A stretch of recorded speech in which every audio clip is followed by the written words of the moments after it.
Hello friends. Chapter number 13 है हमारा plant growth and development. So start करते हैं।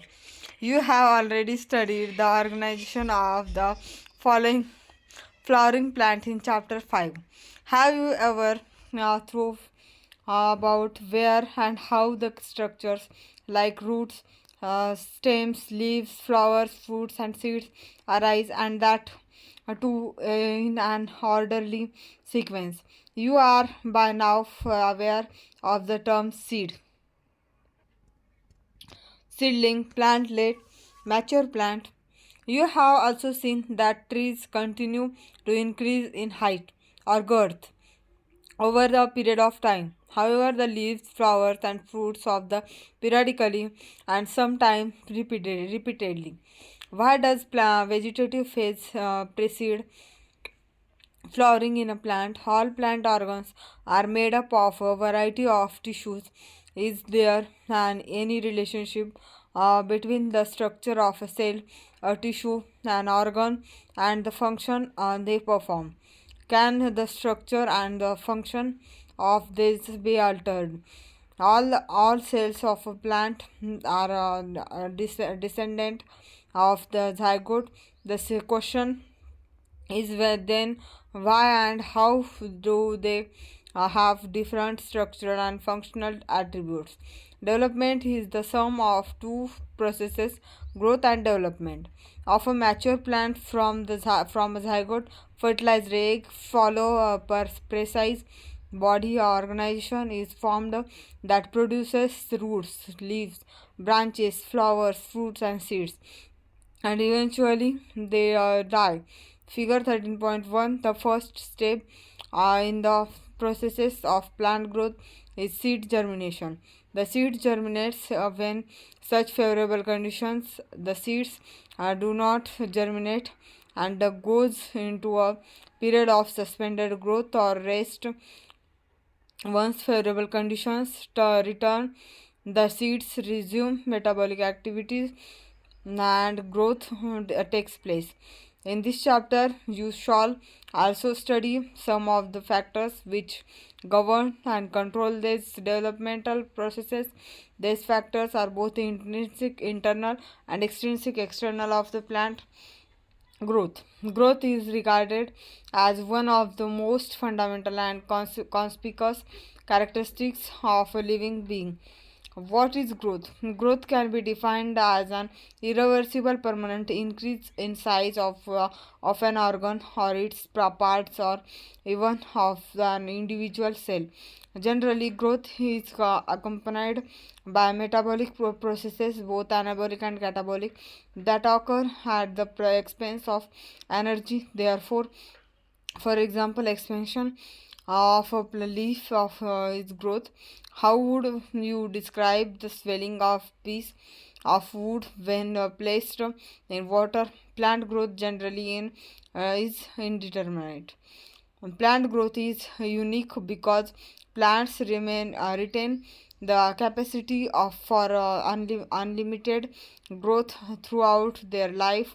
This ability of the plants is due to the presence of meristems at certain locations in their body. The cells of such meristems have the capacity to divide and self perpetuate.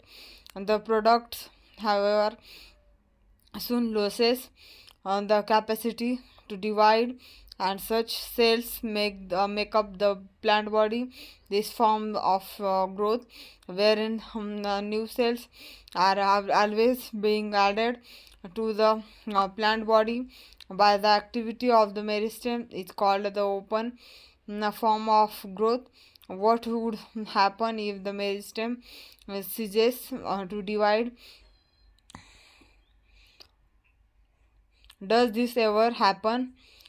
In earlier classes, you have studied about the root apical meristem and the shoot apical meristem. You know that they are responsible for the primary growth of the plants and principally contribute to the elongation of the plants along their axis.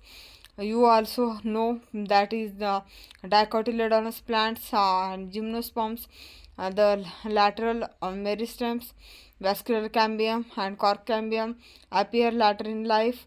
These are the meristems that cause the increase in the girth of the organs in which they are active. This is known as secondary growth of the plant. See figure 13.2. Growth is measurable. Growth at a cellular level is principally a consequence of an increase in the amount of protoplasm. Since increase in protoplasm is difficult to measure directly, one generally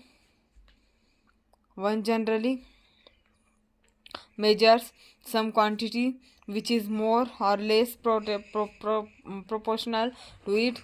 Growth is therefore measured by a variety of parameters, some of which are increase in fresh weight, dry weight, the length, area, volume, and cell number. You may find it amazing to know Amazing to know that one single maize root apical meristem can give rise to more than 17,500 new cells per hour, whereas cells in a watermelon may increase in size by up to 3,50,000 times. In the former, growth is expressed and as increase in cell number. The latter expressed growth has increased in size of the cell, while the growth of pollen tube is measured in terms of its length and increase in surface area denotes the growth in a dorsiventral leaf. Phases of growth. The period of growth is generally divided into three phases, namely meristematic, elongation, and maturation. Figure 13.3. Let us understand this by looking at the root tips, the constantly dividing cells. Both the root apex and the shoot apex represent the meristematic phase of growth. The cells in this region are rich in protoplasm, possesses large conspicuous nuclei. Their cell walls are primary in nature, thin and cellulosic with the abundant plasmodesmatal connections. The cells proximal must next away from the up to the meristematic zone represent the phase of elongation. Increased vacuolation, cell enlargement, and new cell wall deposition are the characteristics of the cells in this phase. Further away from the apex, that is more proximal to the phase of the elongation, lies the portion of axis which is undergoing the phase of maturation. The cells of this zone attain their maximal size in terms of wall thickening and protoplasmic modifications. Most of the tissues and cell types you have studied in earlier classes represent this phase. Growth rates. The increased growth per unit time is termed as growth rate. Thus, rate of growth can be expressed mathematically. An organism or a part of the organism can produce more cells in a variety of ways. Diagrammatic figure 13.4 diagrammatic representation of first arithmetic, second geometric growth, and third stage during embryo of development, showing geometric and arithmetic phases.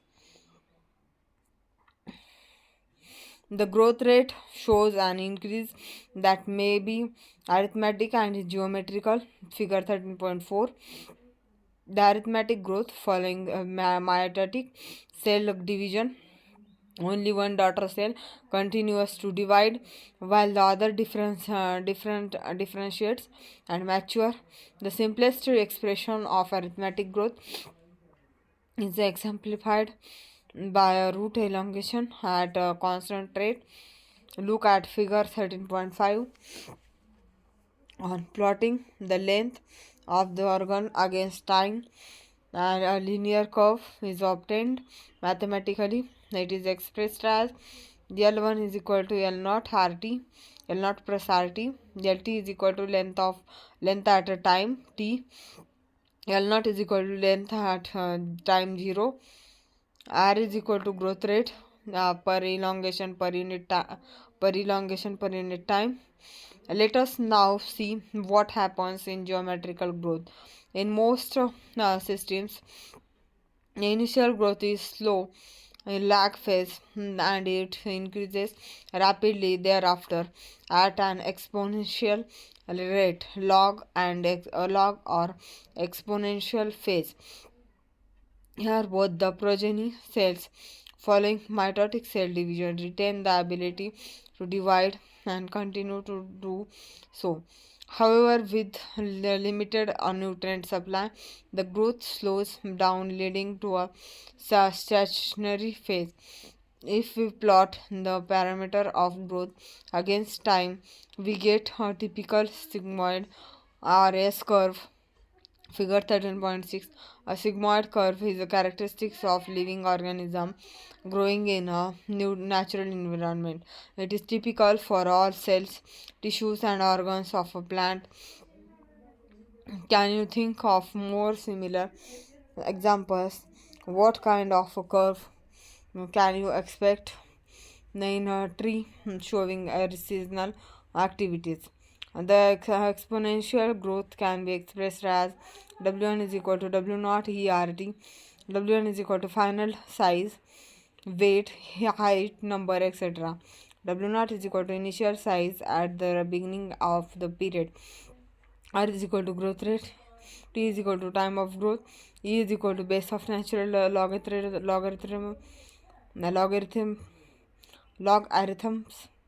Here, R is the relative growth rate, and is also the measure of the ability of a plant to produce new plant material, referred to as efficiency index. Hence, the final size of W1 depends on the initial size W0. Diagrammatic figure 13.7 diagrammatic comparison of absolute and relative growth rates. Both leaves A and B have increased their area by 5 centimeter square in a given time. To produce A1 and B1 leaves, quantitative comparisons between the growth of living system can also be made in two ways.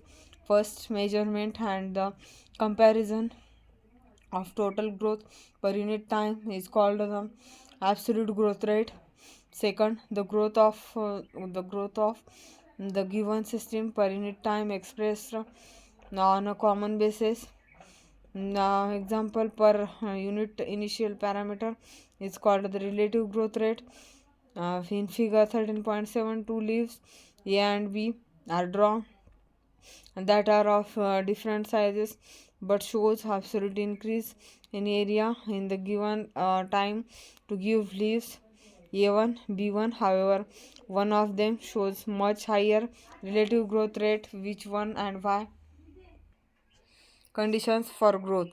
Why do you not try to write down what you think are necessary conditions for growth? And this list may have water, oxygen, and nutrients as very essential elements for growth.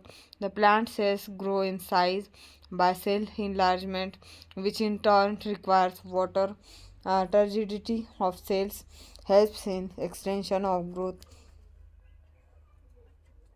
Thus, plant growth and further development is intimately linked to the water status of the plant.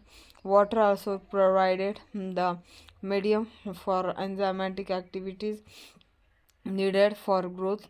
Oxygen helps in releasing metabolic energy essential for growth activities. Nutrients, macro and micro essential elements are required by plants required by plants for synthesis of protoplasm and act as source of energy. In addition, every plant organism has an optimum temperature range suited for its growth. Any deviation from the range could be detrimental to its survival. Environmental signals such as light and gravity also affect certain phases, upper stages of growth.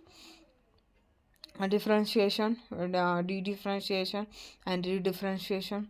The cells derived from root apical and shoot apical meristems and cambium differentiate and mature to perform specific functions. This act cells this act leading to maturation is termed as differentiation. During differentiation, cells undergo few two major cell structural changes both in their cell walls and protoplasm. For example, to form tertiary elements, the cell would lose their protoplasm, and they also develop very strong elastic lignocellulosic secondary cell walls in the to carry water to long distances even under extreme tension. Try to correlate the various anatomical features you encounter in plants to the functions they perform. Plants show another interesting phenomena: the living differentiated cells that by now have lost the capacity to divide the regions regain the capacity of division under certain conditions. This phenomena is termed as de-differentiation. For example, formation of meristems, interfascicular cambium, and cork cambium from fully differentiated parenchyma cells. While doing so, such meristems tissues are able to divide and produce cells that once again lose the capacity to divide but mature to perform specific functions, that is, get redifferentiated. List some of the tissues in woody dicotyledonous plant that are the products of redifferentiation. How would you describe a tumor?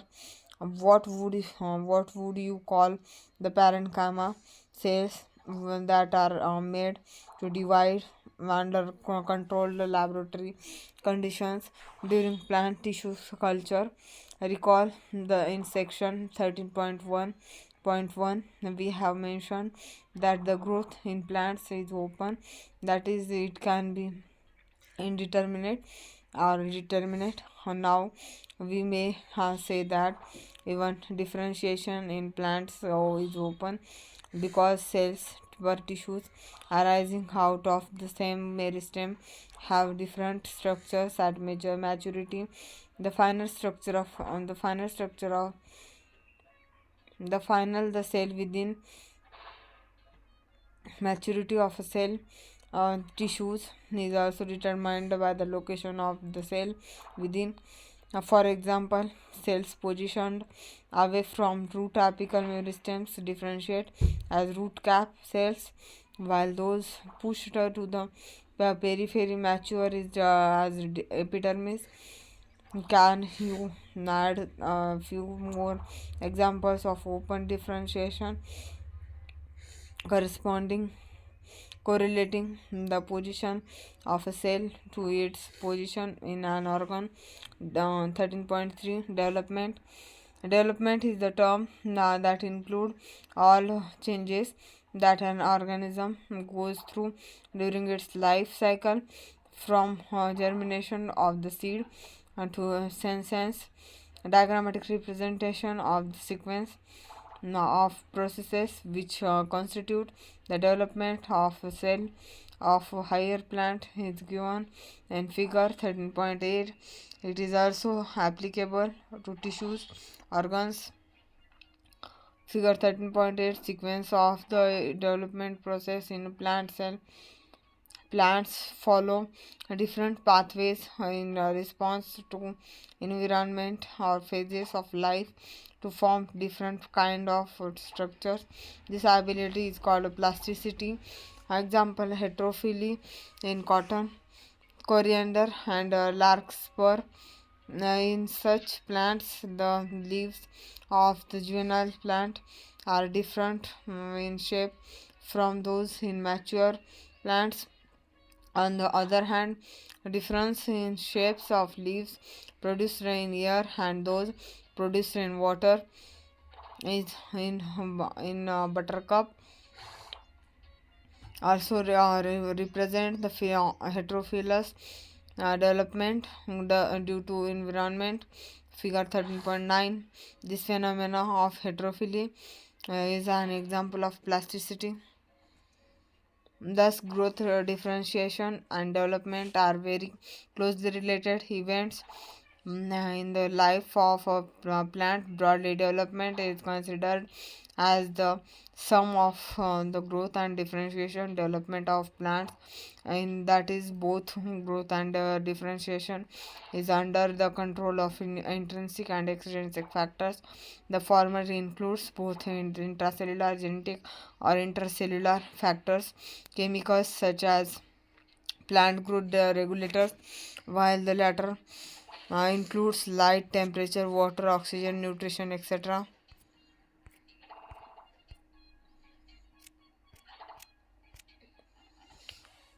Plant growth regulators characteristics. The plant growth regulators (PGRS) are small, simple molecules are of diverse chemical composition.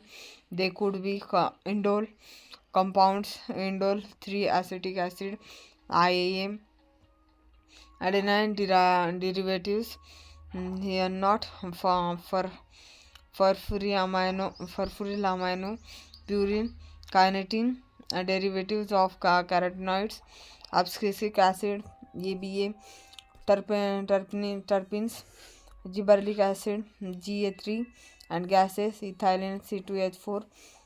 Plant growth regulators are variously described as plant growth substances.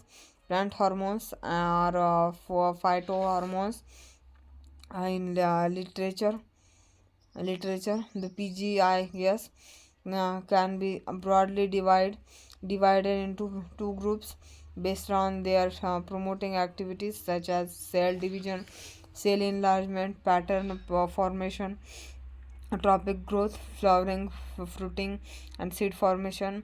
These are also called plant growth promoters.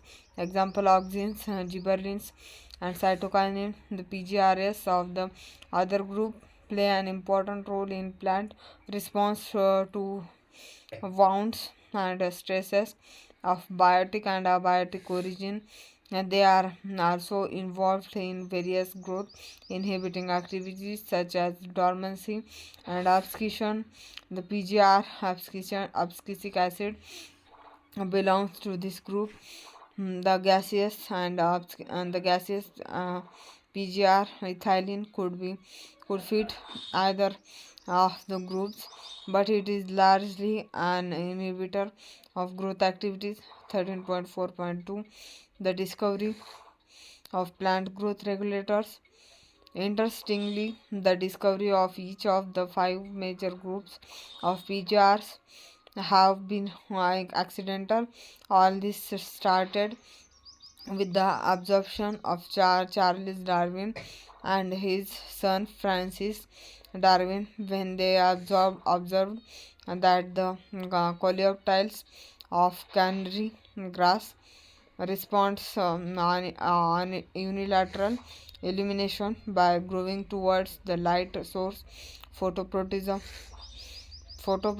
after a series of experiments, if it was concluded that the tip of coleoptile was the site of transmittable influence that caused the binding of the entire coleoptile. Figure 13.1.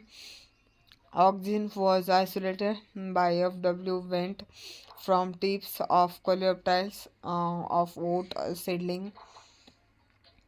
The Bacane foolish seedling disease of rice seedlings was caused by a fungal pathogen, Gibberella, fucorol. Kurosawa, 1926, reported the appearance of symbols of the disease, means rice seedlings, when they were retreated with sterile filtrates of the fungus. The active substances were later identified as gibberellic acid, F. Cook and Kiss.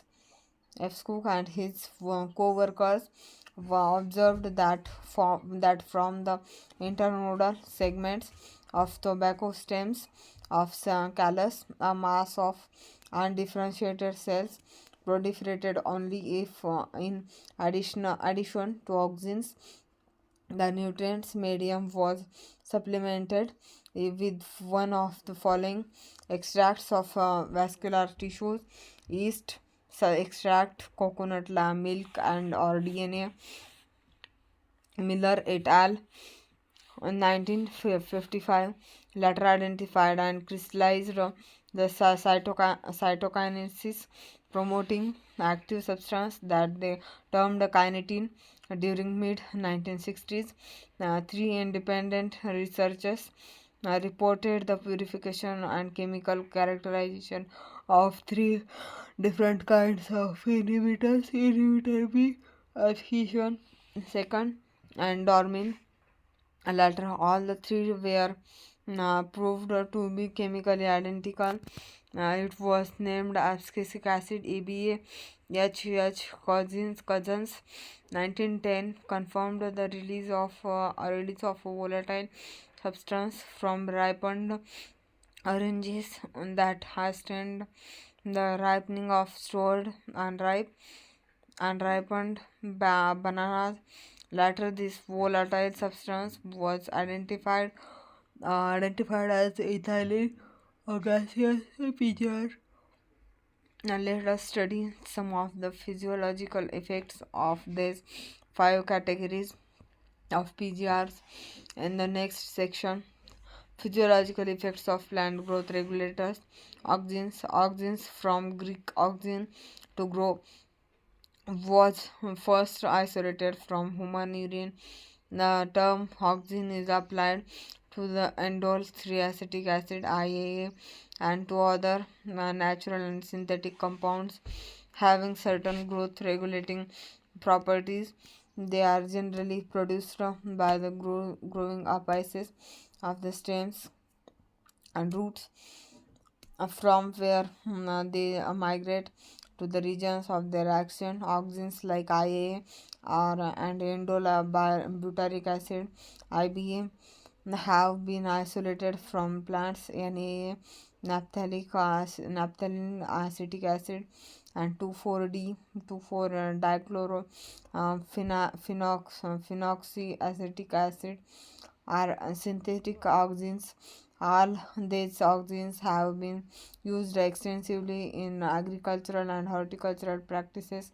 They help to initiate rooting in stem cuttings and application widely used for plant propagation. Auxins promote flowering. Example in pineapples. They help to prevent fruit and leaf drop at early stages, but to promote the abscission of older mature leaves and fruit. In most higher plants, and the growing apical bud inhibits the growth of the lateral axillary buds. The phenomena called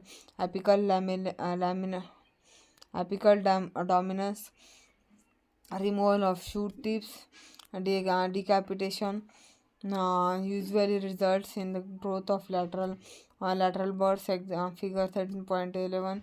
It is widely applied in tea plantations, hedge making. Can you explain why? Auxins also induce parthenocarpy.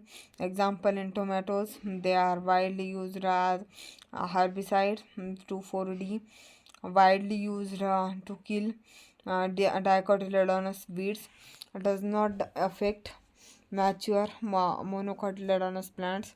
It is used to prepare weed-free lawns by gardeners. Auxin also controls xylem differentiation and helps in cell division. Gibberellins are another kind of promotory PGR, and there are more than 100 gibberellins are reported from widely different organisms such as fungi and higher plants. They are denoted as GA1, GA2, and GA3, and so on. However, gibberellic acid GA3 was one of the first gibberellins to be discovered and remains the most intensively studied form. All GAs are acidic. They produce a wide range of physiological responses in the plants. Their ability to cause an increase in length of axis is used to increase the length of grapes stalks. Gibberellins cause fruits like apple to elongate, improve its shape. They also delay senescence, and thus the fruits can be left on the tree longer longer so as to extend the market period. GA3 is also is used to speed up the melting processes in brewing industry. Sugarcane stores carbohydrate as sugar in their stems. Spraying sugarcane crop with the gibberellins increases the length of the stem, thus increasing the yield by as much as 20 tons per acre. Spraying juvenile conifers of GAs has turns the maturity period, thus leading to early seed production. Gibberellins also promotes bolting internode elongation just prior to flowering in beet, cabbages, and many plants with corrosive habit. Cytokinins cytokinins have specific effect on cytokinesis and were discovered as kinetin, a modified form of adenine and urine from the autoclaved herring sperms. DNA kinetin does not occur naturally in plants. Search for natural substances with cytokinin like activities led to the isolation of xitin from corn kernels and coconut milk. Since the discovery of xitin, several naturally occurring cytokinins and some synthetic compounds with cell division promoting activity have been identified. Natural cytokinins are synthesized in regions where rapid cell division occurs. For example, root apices, developing shoot buds, young fruits, etc. are helps to produce new leaves, chloroplast in leaves, lateral shoot growth, and adventitious shoot formation. Cytokinins help overcome the apical dominance. They promote nutrient metabolism, which helps in the delay of leaf senescence. Ethylene is a simple gaseous PGR. It is synthesized in large amounts by tissues undergoing senescence and ripening fruits. Influences of ethylene on plants include horizontal growth of seedlings, swelling of the axis, and apical hook formation in dicot seedlings. Ethylene promotes senescence and abscission of plants organs, especially of leaves and flowers. Ethylene is highly effective in fruit ripening It enhances the respiration rate during ripening of the fruits. This rise in rate of respiration is called respiratory climatic. Ethylene breaks seed and bud dormancy, initiates germination in peanut seeds, sprouting of potato tubers. Ethylene promotes rapid internode petiole elongation in deep for water rice plants. It helps leaves upper parts of the shoot to remain above water. Ethylene also promotes root growth and root hair formation, thus helping the plants to increase their absorption surface. Ethylene is used to initiate flowering and for synchronizing fruit set in pineapples. It also induces flowering in mango, since ethylene regulates so many physiological processes. It is one of the most widely used PGR in agriculture. The most widely used compound as source of ethylene is ethafone. Ethafone is an aqueous solution, is readily absorbed and transported within the plant and releases ethylene slowly. Ethafone hasters fruit ripening in tomatoes and apples and accelerates abscission, abscission in flowers and fruits, thinning of cotton, cherry, walnut. It promotes female flowers in cucumbers and thereby increasing the yield. Abscisic acid, as mentioned earlier, abscisic acid ABA was discovered for its role in regulating abscission and dormancy, but like other PGRs, and it also has other wide ranging effects on plant growth and development. It acts as a general plant growth inhibitor and an inhibitor of plant metabolism. ABA inhibits seed germination. ABA stimulates the closure of stomata and increase the tolerance of plants to various kinds of stresses. Therefore, it is also called the stress hormone. ABA plants has an important role in seed development, maturation, and dormancy. By inducing dormancy, ABA helps seeds to withstand the desiccation and other factors are unfavorable for growth. In most situations, ABA acts as an antagon, antagony to GAs.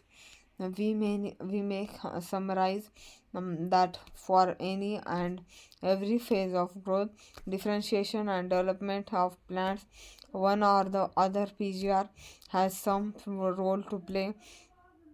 Such roles could be complementary or antagonistic. These could be individualistic and synergistic. Similarly, there are the number of events in the life of a plant where more than one PGR interact to affect that event. Example: dormancy of seeds, birds, as abscission, senescence, apical dormance, etc. Remember, the role of PGR is of only one kind of intrinsic control, along with the genomic control and extrinsic factors, and they play an important role in the plant growth and development. Many of the extrinsic factors, such as temperature and light, control plant growth and development by PGR. Some of such events could be vernalization, flowering, dormancy, seed germination, plant movement, etc. We shall discuss briefly the role of light, and temperature, both of them the extrinsic factors on initiation of flowering. Then summary plant growth and development की है summary. So यहाँ पर हमारा chapter ख़त्म होता है plant growth and development. सो हमने पहले से देखा growth, plant growth generally is indeterminate, growth is measurable, phases of growth, growth rates, conditions of for growth, differentiation, de-differentiation, redifferentiation, development. plant growth regulators, physiological effects of plant growth regulators, then gibberellin, ethylene, abscisic acid, then summary. So यहाँ पर हमारा chapter ख़त्म होता है plant growth and development. So thank you so much for watching. Please like share and subscribe.